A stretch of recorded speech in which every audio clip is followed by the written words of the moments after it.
All right, fantastic. The final Founder Friday interview of this season and this series is with Gianluca. Great to have you here, my friend. Please, for those people, whoever they are, that don't know who you are, please could you say who you are and what you do? My name is Gianluca, and I am the CEO of Metasonixx. I'm one of the two founders, and my company sells acoustic privacy, which means you don't need to live in a noise environment anymore. You can bring light, transparent airflow through solutions with you. Okay, so this was research spin out, right? This was from some sort of deep tech understanding? Yes, it's a deep tech company because we started from university. We started from university IP that we bought with shares. And then we started doing our own IP and our own building on top of that so that we could transform a generic umbrella IP into products. Okay. And, my understanding is that these products were going to places like co-working spaces and stuff to create sound barriers. Where else do you use this stuff? We are also doing a secondary window, so something which would be more. So what you described is a B2B solution. Mm-hmm. We also are doing a B2C solution, which is imagine you have a hot day and there is noise outside, and you don't want to close the window, but you don't want the noise. So we have something which is like a curtain, very thin, that will go in front of your window while maintaining transparency and the airflow. But interestingly, that will also go into restaurants along the seaside where they want to have Stewart's famous celebrations for his birthday, but not annoy the people around. And if we are very good, we will also manage to get them into hospitals where acoustic privacy is beneficial to patients, but not really there yet. Okay, fantastic. Now, this startup has been going for a little while now. What's the timeline been like for you from getting access to the research through to today? How many months, years, days is that? And so the research was available in 2018. There was a long discussion among all the people who were involved in the game at the time. And typically this happens with a university startup. This is a distillation game. So eventually there is someone who actually wants to be there full time all day. And that was the period 2018, 2019. We started the company in 2019, then lockdown arrived. And for someone who does hardware that reaches people, that makes things a bit more difficult. On the other end, that was our first chance of trying into hospitals. And we have been working based on that feedback for all these years up to now. So we cracked manufacturing in 2023. We started selling into offices, which are easier than hospitals, in 2024.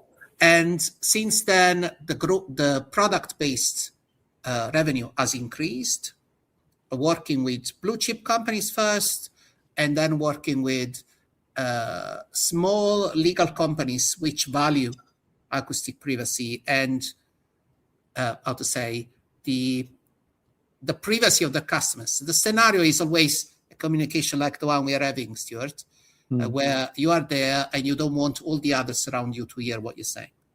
Okay. It'd be quite helpful today because I'm in an open sort of co-working space, so I could put that screen around me right now and I wouldn't be bothering people. Yes, and in fact, based on the feedback of people like you, we built a yoga mat version of it that you can roll up, take around, mount it on your table, close it, and take away. Okay. So I know you're based in the UK now, but what's your background and how did you come to this university situation? The accent is Italian, and I arrived in this country in the UK a lot of years ago. On the aftermath of my trying to be an astronaut, eventually I came here for a very futuristic project already based on sound and noise.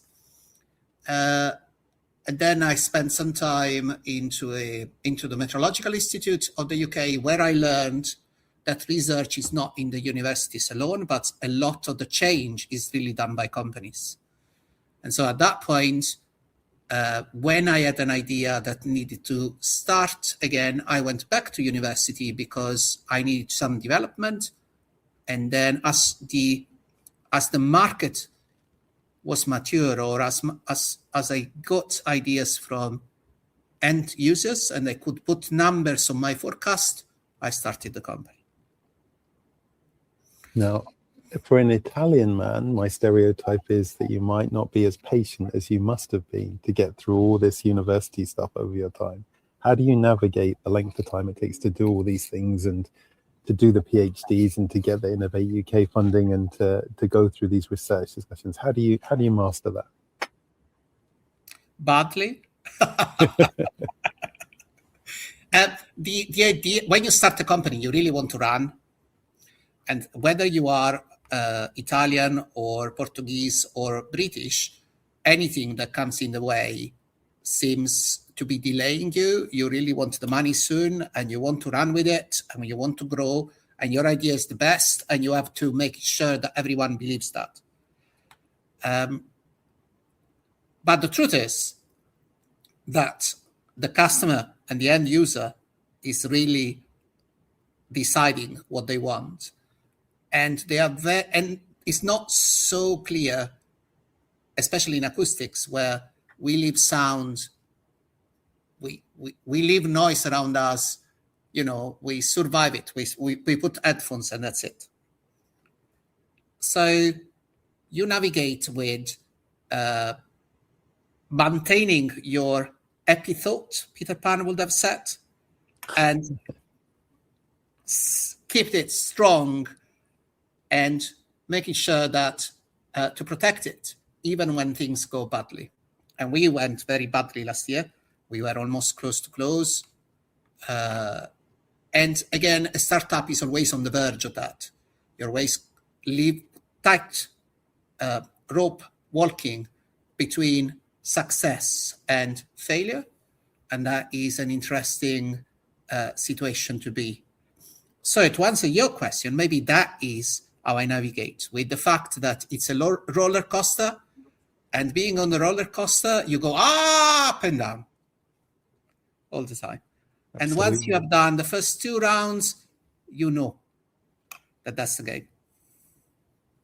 No, I remember you telling me about going to do your PhD and the process that there is in Italy for doing that. I think that's also a really interesting indicator of your patience and fortitude doing something like that. Are you able to explain to people who've never gone through the Italian system what you have to do there for those applications? In Italy, at my time, starting a PhD was a national competition.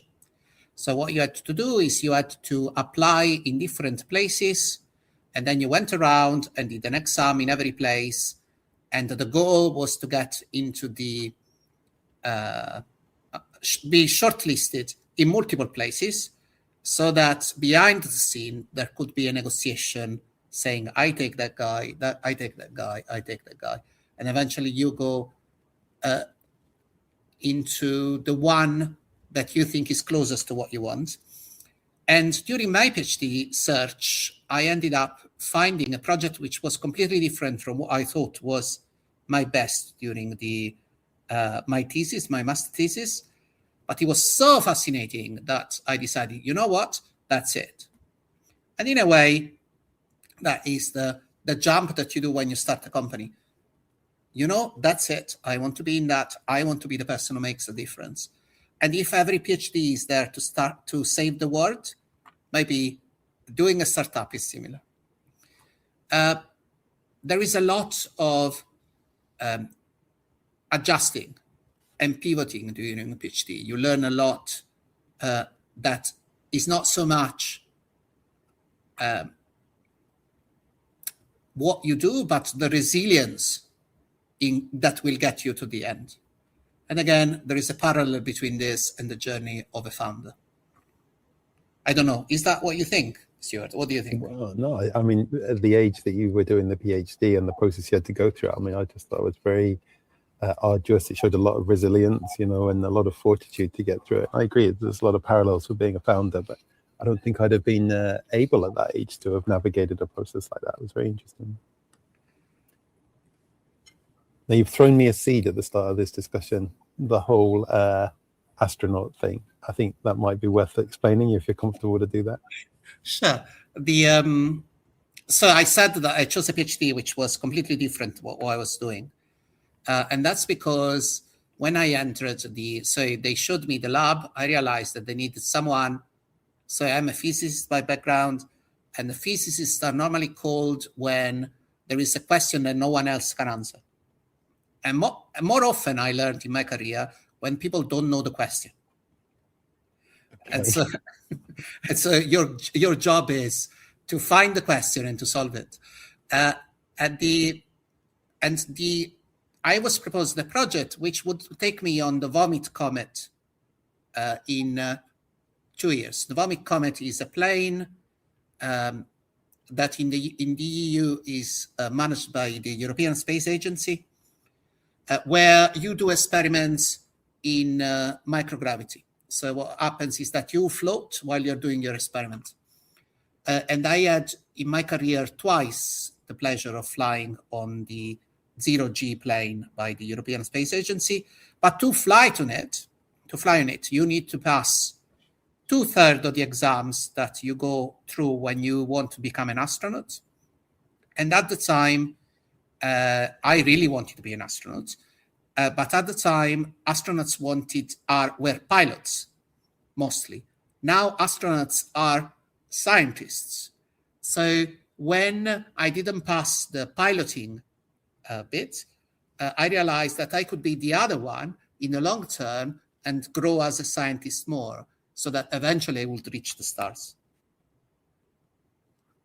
Okay, amazing. You've had multiple lifetimes already. But I remember the test. So one of the tests is you sit on a chair and it's a gyroscopic object. So it starts rotating in all the possible ways, and everybody knows that at some point you will vomit. The question is how long before it happens. And the other one is they bring you in an hypobaric chamber, which is a chamber where you write your name while they take away the oxygen. And so the question is, at some point you will faint. The question is how long before you faint, how long you can do a task before you faint. And that was extremely interesting. And also, when you have done the parabolic flight, you recognize, you understand much better what the instructions that they give you on a plane, on the oxygen, and the what happens when why you need to have your seatbelts, etc., etc. But that's a different story, not for today. Okay, fantastic.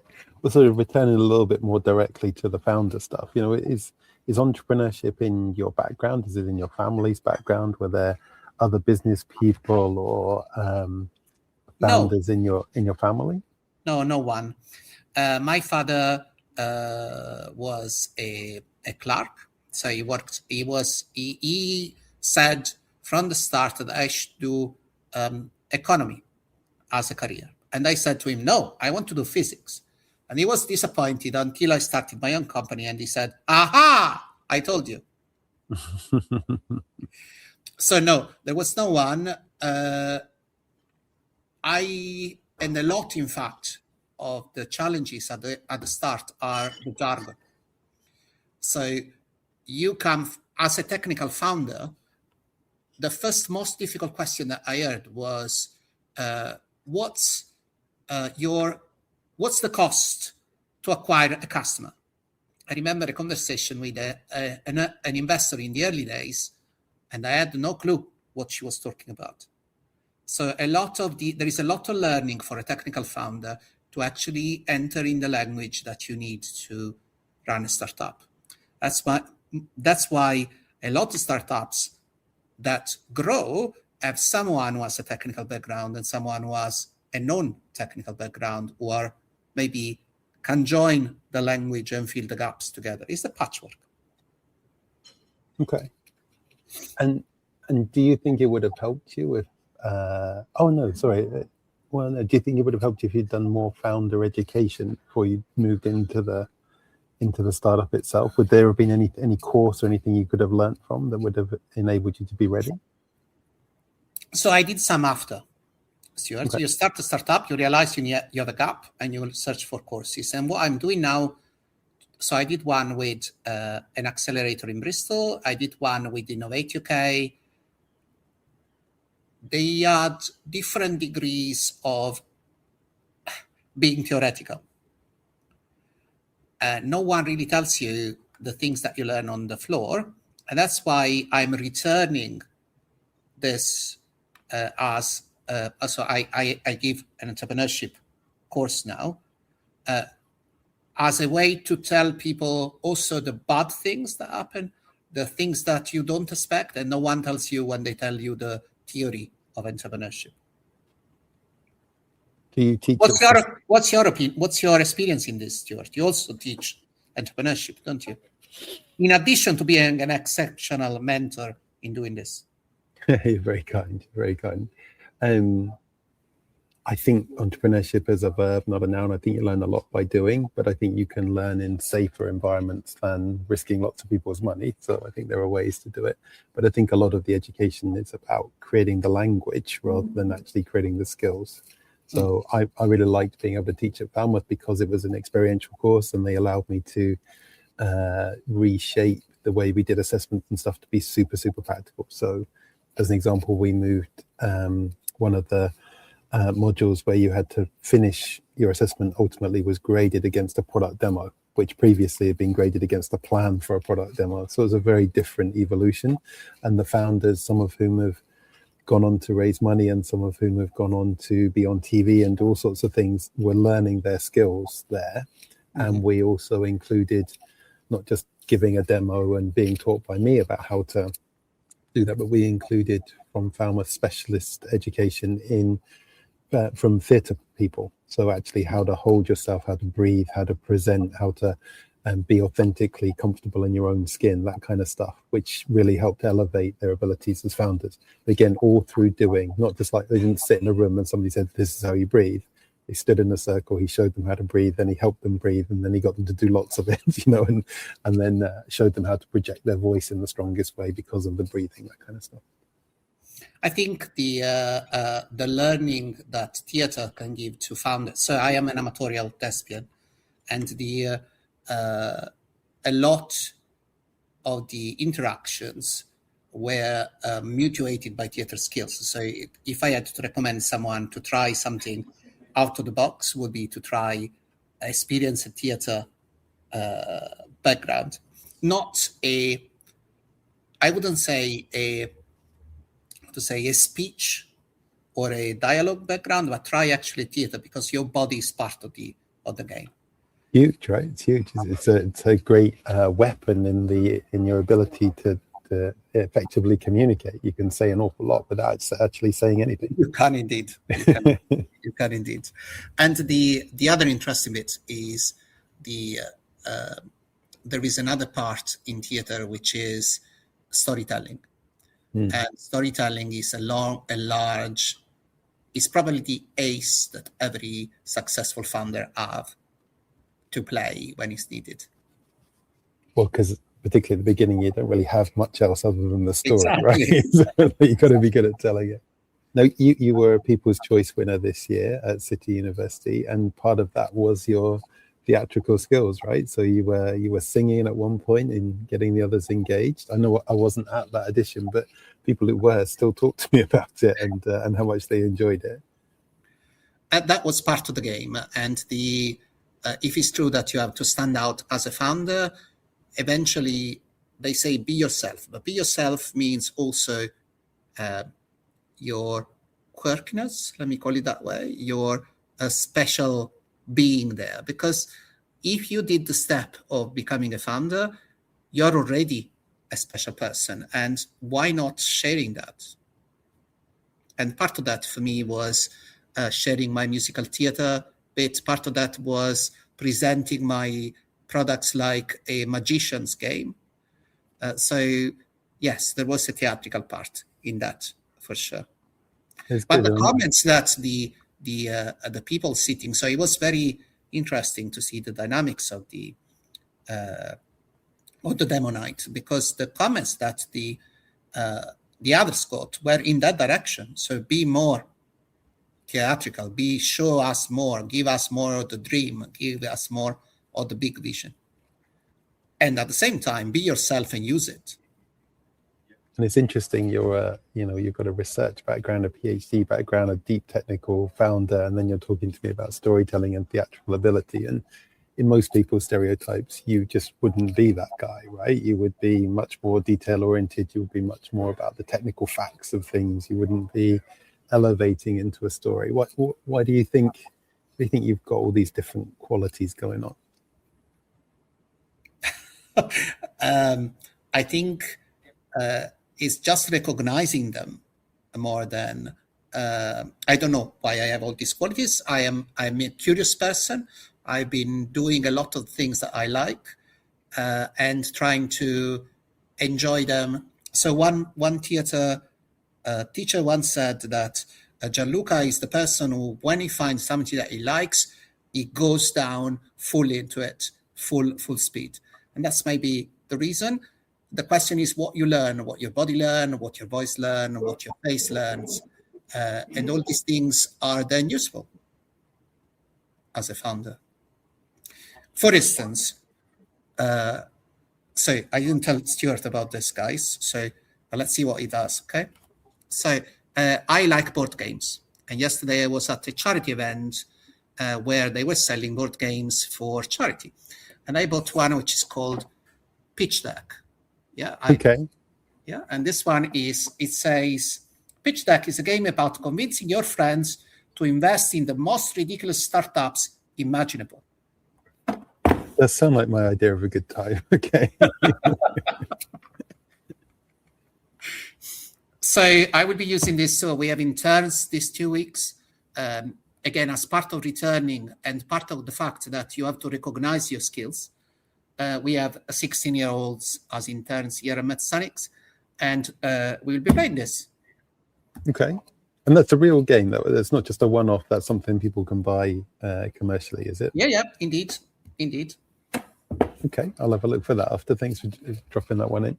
And are you happy to talk about any of your biggest challenges since you started being a founder? Maybe on the personal development side, or maybe on the product itself? I think I mentioned already something on the personal development side. Can you help me with some questions, maybe, Stuart? What are your most difficult, the challenges you faced? Okay. Right, on the product side, for instance. And again, I hinted to that earlier in this chat. We went in the hospitals during lockdown. Every time that we were allowed out of our houses, I was in an hospital to try our products. So I've seen a version of the pandemic that, as a technical person, I was not expecting to see. And that, hopefully, no one of us has seen. But the feedback, the first thing that happened when I arrived in the hospital was, how can I clean it? What's this? You should ask me how silent it is, how movable it is, why are you clean? But that was the important bit. So for them, otherwise you wouldn't even enter an intensive care unit.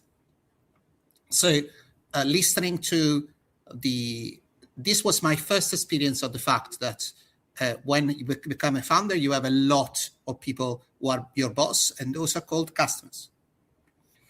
And they decide there is nothing to say. And if you are not there, you're not there. You're not selling. You might have the fantastic product, but no one will come. So spending time with the customers was my first important lesson. I already mentioned the story about the jargon.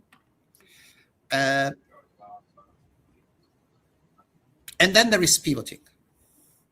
So I wanted to do something for the hospitals. It was lockdown. It was my way of fighting COVID. It was my solution. It was my intuition. I wanted to get there. But eventually that market was far away because it was not ready, or I was not ready technically or actually visually to get into that. So we started with offices. As an acoustician, designing an office is a nightmare because everyone takes the noise and prefers to stay home. In fact, after lockdown, a lot of surveys demonstrated that the noise is the top reason why people don't go back to the office or avoid shared offices like the one you are in. Okay. What do people do with it? They wear headphones like you're doing. Or they wear noise cancelling headphones, which in the long term might not be the real solution. We need spaces which are designed for people. And as acousticians, until a few years ago, we didn't have the tools. So the company and the direction it has taken starts from a pain I knew very well. I'm an acoustician. I know that if I'm designing an office, I don't know, I cannot give you what you would like to have. Mm-hmm. Now I can. And that was another part of the learning. Well, how about we flip the question, Gianluca? What are your greatest joys about being a founder? Because it's not a straight line, right? It's not an easy path, but there's obviously joy in it for you. What are your greatest joys? I wanted to add one bit, and then I'll go for the joys. Okay. One bit is, and then there is cash flow. So cash flow is the moment when, according to statistics, in this country, company fail for the team, year one, for the product that no one wants, year 2 or 3, and then because you are dreaming too big and you don't have the money to get there, and that's cash flow. And while on paper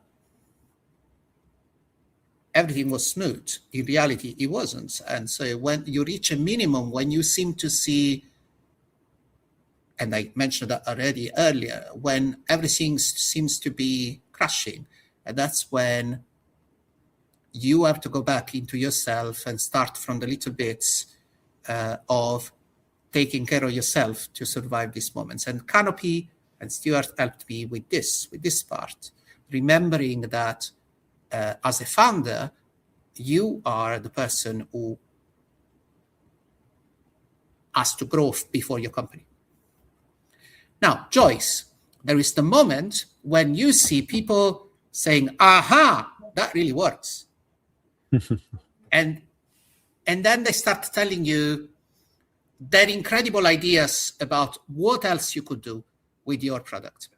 So every time I go and do a demo, I know that I will come out with another 10 or 20 potential ideas of people who start getting that now they can shape their acoustic environment like they want. Okay.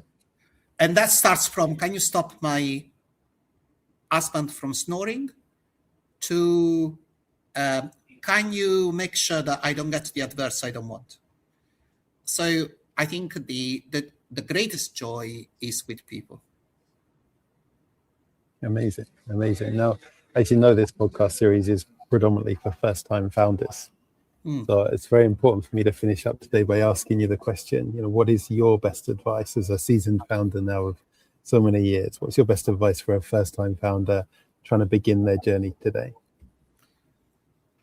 A lot of people will tell you how you could do this better than you're doing, but eventually being a founder is empowering, and it's your decision, and you are the only one who can take those decisions.